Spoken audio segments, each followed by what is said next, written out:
Hello, I am going to be making 2 pairs of Shimmer Drops earrings in this video. I'm starting with the clementine color and I will be making a seafoam pair after. So the first thing I do when I make these is I make sure that the fiber optic effect is the same in both beads. Sometimes the stripe is angled and sometimes it's straight across, and I just want it to match. Now I am looking for beads to go with the orange, and at first I'm going to try yellow.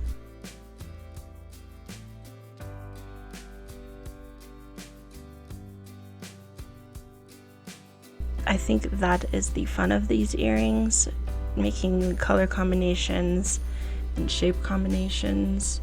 They're very simple earrings, so it's pretty easy to mostly turn my brain off and just sort of find colors. And I rejected the yellow, and now I'm going to try this sort of chartreusey green. It's not really, and I'm going to be happy with that. Spoiler. I think that people are very scared of the color orange, and especially making combinations with orange. I think that Halloween has a lot to do with that. You know, if you use orange, it's going to be a Halloween thing, and I don't think that's fair to orange. I think personally, even if it's orange and black, I don't think it's necessarily a Halloween aesthetic immediately, although orange and black is closer to the Halloween aesthetic than orange with any other color. I also think that people think that green doesn't go with much, even though in nature all you will find basically is combinations with green. I mean, predominantly you will find combinations with green, so I think that orange and green are a great combination because there are thousands of flowers that are orange with green leaves, and they look great.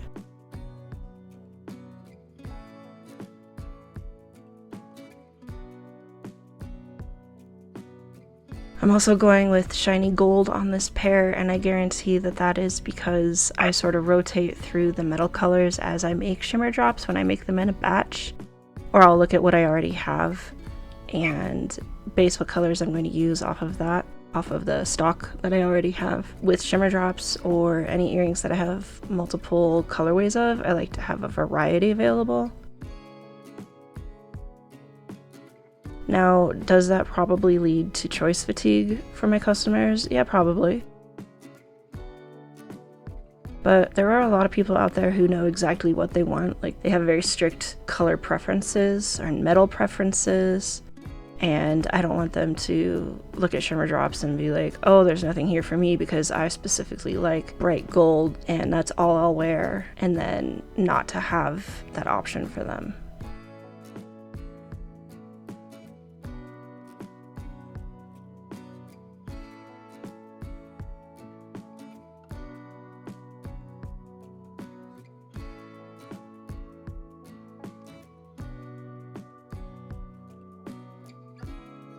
Now I'm going to be matching up the seed bead as best as I can. Goodbye, orange bead. On that note, this desk is slightly angled backwards, and it's very annoying because beads will roll towards the back, and there is a bit of a gap on the back. So first of all, that desk is up against a window, and that window has a curtain. So there's a gap with the curtain, and also the walls are textured, and it's just unavoidable. So you would say, you know, tilt your desk forward, put something under the back legs to tilt it forward so stuff rolls forward instead, but really what I want to do is just rearrange my desks entirely, but that is a big project. I'm not actually supposed to be in this room, I'm supposed to be in a different room, but that room had leaks and so the ceiling is open. Now the leaks are resolved, hallelujah, but we still have to get the ceiling fixed, so I don't know if I want to bother rearranging the desks before we get the ceiling fixed and I just move back into that room, you know?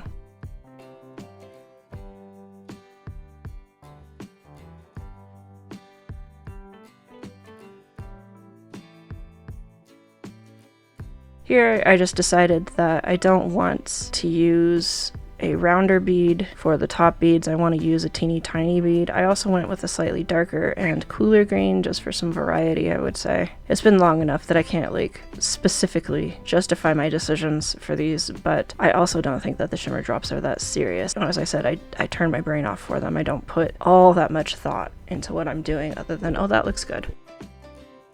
I went to art school. That's not right. I went to a normal university, but my degree is in art. So I spend a lot of time both following and deprogramming from everything you make has to have meaning. So when you hear me say stuff like, I turn my brain off or I would have to justify this or whatever, it's because of that.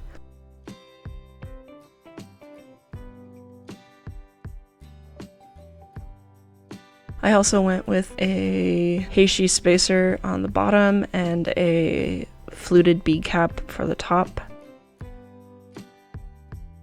Sometimes I use the same, I call them both bead caps, honestly, I don't call them spacers. Sometimes I use the same one for the top and bottom, sometimes I use different ones, sometimes I even use different metals. Really just depends on what I'm feeling. Sometimes it's just what's in front of me, too. The Shimmer Drops are just a lot of fun to make, and they don't hurt my hands. They're super easy. You use just 2 loops. On that note, what I'm wearing in this video is compression gloves to protect my joints. They both protect my joints from damage and also help mitigate the pain that my joints are already in.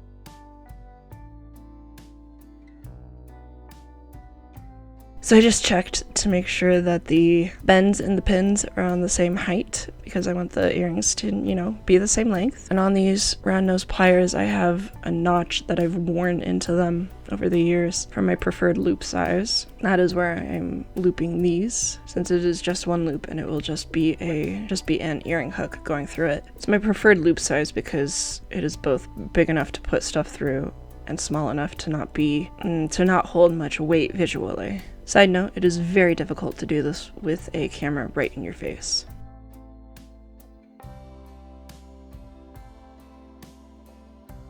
I can look at the screen to see what I'm doing, but that is nowhere near as good as just holding the piece in front of my eyeballs. I actually did edit out a lot of pulling the jewelry around and holding it in front of my face to check what I was doing. Otherwise, this is all real time.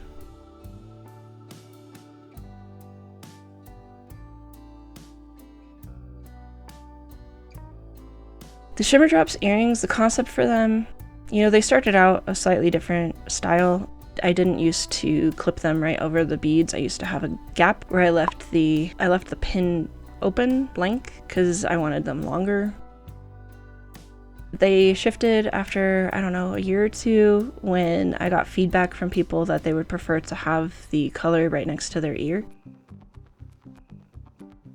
But the concept for these is basically just something that comes up a lot in my jewelry, if you ever read my descriptions, is a pop of color. I think that comes up a lot for people with wearing accessories. They just want a little something to add some color or to coordinate with the color in their outfit.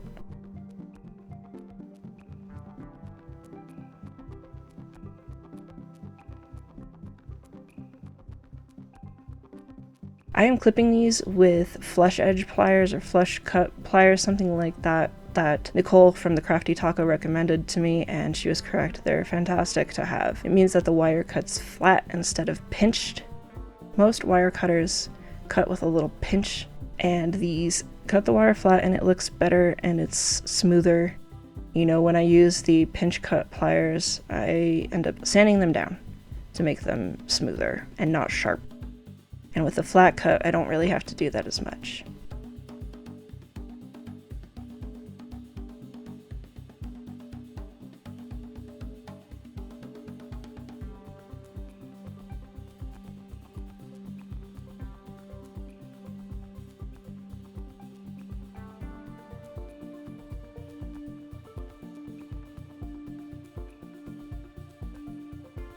And I'm going to do the hooks, and fortunately for me, I found a pair of already matched hooks, and I'm just going to get rid of the rubbers because they're old and gross. Those are going to go in the trash. And I'll put new rubbers on when somebody buys these. And if you're interested in a pair of Shimmer Drops, they're all in one listing under Shimmer Drops, and I have an image that shows which pair you would be choosing. Like the first image just shows all of the pairs, and then the second image has, I want to say it's like C1, C2, C3 for like Cobalt 1, Cobalt 2, Cobalt 3, and I've laid those letters and numbers over each pair so you know which pair you're choosing from the drop-down menu.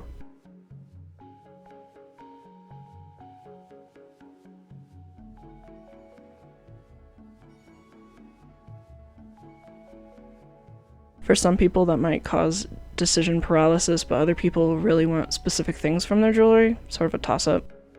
Here I'm just making sure that the clipped part faces towards the back of the earring. I don't like the clip part of wire showing in the front, if I can help it. There's a pair of the orange pears done. Pair of the orange pears, you know what I mean. I think I call them clementine, that color.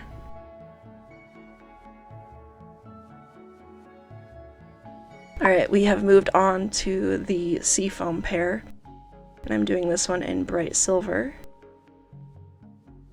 It looks like I just wanted to because it looks like there's two other bright silver. Oh, I think one of them's steel. I'm not sure. Anyway, doesn't matter. I do what I want. Starting with bright silver, and I used the pale butter yellow beads for these that I had rejected for the clementine color earrings. I have fallen in love with this color combination, this pale yellow, silver, seafoam, greeny blue color combination, especially the yellow with the seafoam. So pretty.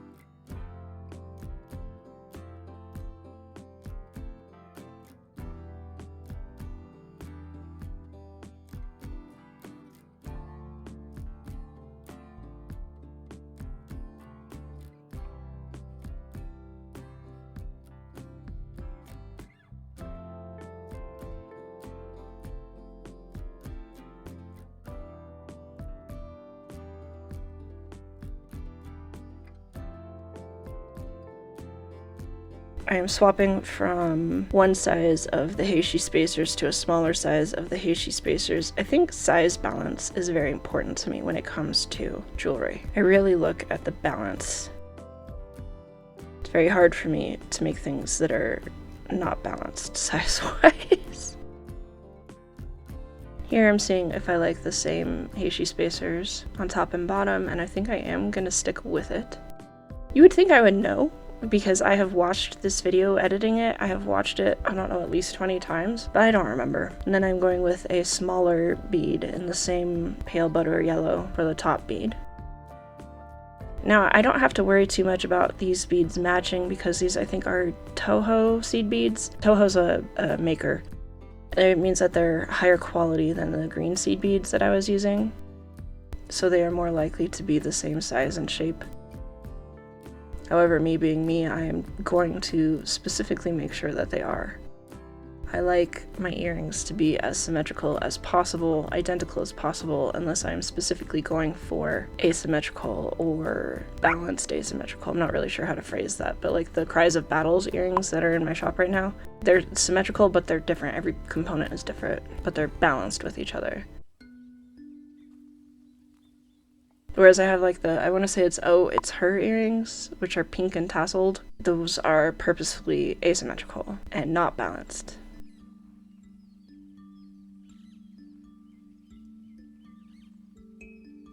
But if I want them to be identical, I'm very picky about them being identical.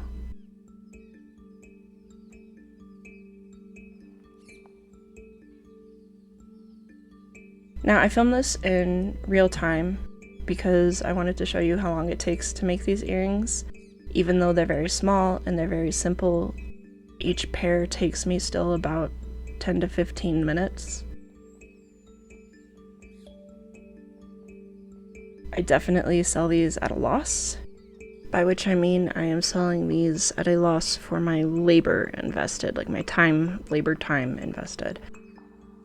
Which is fine with me because I think it's important to have accessible pieces. You know, some of my pieces can be $100, and I think I don't know, to me it's vital to have something that's $9 available, or $8, I think the Purlon drops I think are $8, don't quote me on that. Not only because I want people to buy stuff from me, but also because I think everybody should have some jewelry if they want jewelry, you know? And jewelry that they get to choose. And that's these. And they're also, I have this concept, and I don't know if I formed it or if I got it from somewhere, where it's good to have stocking stuffer pieces available so that people can buy small and affordable pieces to put in stockings, you know, literally, but also just in general. It's nice to have things that make simple, affordable gifts.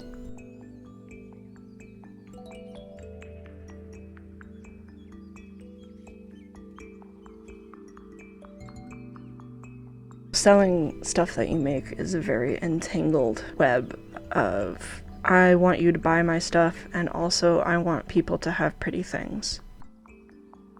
It's inseparable. Like, please help me support myself, but also I just want to give people pretty things. The two concepts are completely enmeshed for me, and I'm sure for most jewelry makers, and so I can't really say to you that, oh, I just want you to be able to afford these at my own detriment, because I also want the money, but I also just want you to have them.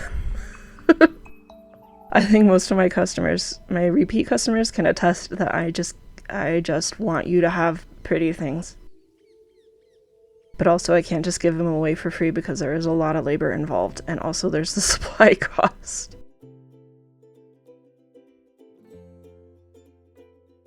It's difficult to talk about how I feel about that.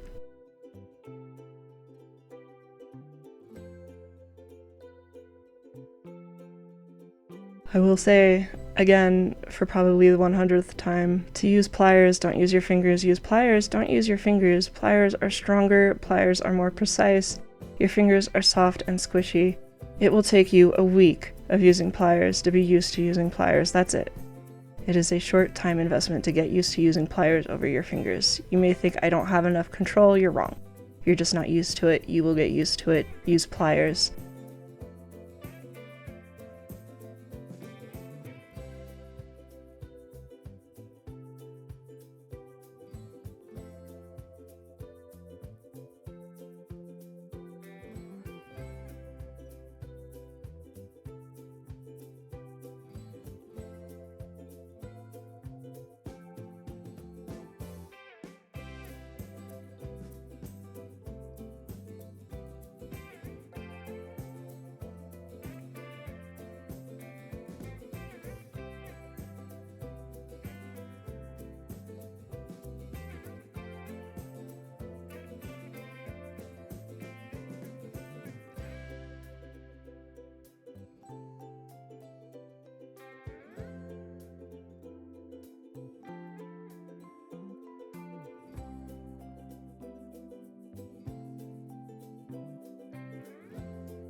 Now here I am going to be matching up silver hooks, and I will at some point make a little hand gesture and do a big cut because it was going to take a long time, and I knew that, and I didn't want to just be running the camera the entire time, especially because I was just going to cut that out of the video. I already knew that as it was happening, right? That is something that I don't include in the time cost of my jewelry because I don't think that's fair on the customer that I am sitting there being very picky for half an hour. I don't think you should have to pay for that. Not just for the Shimmer Drops, but for any jewelry. And then of course when this is all said and done, I'm just going to clip the hooks shorter.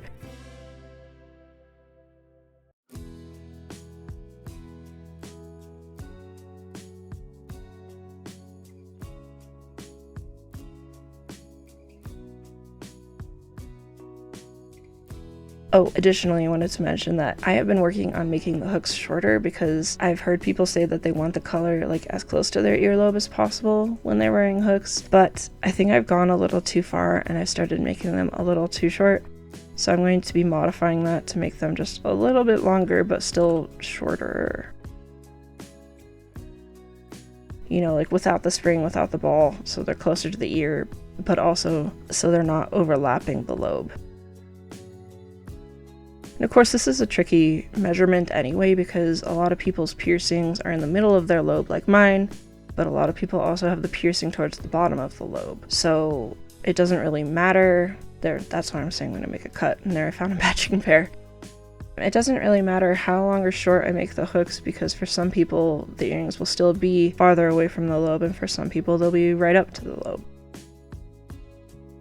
It's all about trying to find sort of a happy middle ground. I do think though that for customers, you should learn how to replace the hooks on your earrings, not just for distance, but also for material. If a material ends up bothering you, it's good to know how to replace them. And I will probably make a separate video on that, just to show you how to swap out hooks. It will be like a 1-minute video, but I just think it's a good life skill if you are a jewelry wearer. It's kind of like knowing how to fix a button. There, that's a good one. It's knowing how to replace a button if it falls off, or if you just want a different button. It's just a good skill to have. I will get to that eventually. Here I am making the loop with the graduated or the step round nose pliers. I don't remember what these are called. I like to use the smallest on them. Again, for me, that's like the most visually pleasing and ergonomical size for these. When you take French hooks and you clip them like this, they have a sharp bend, and I like to smooth it out. That was part of what you just saw me do.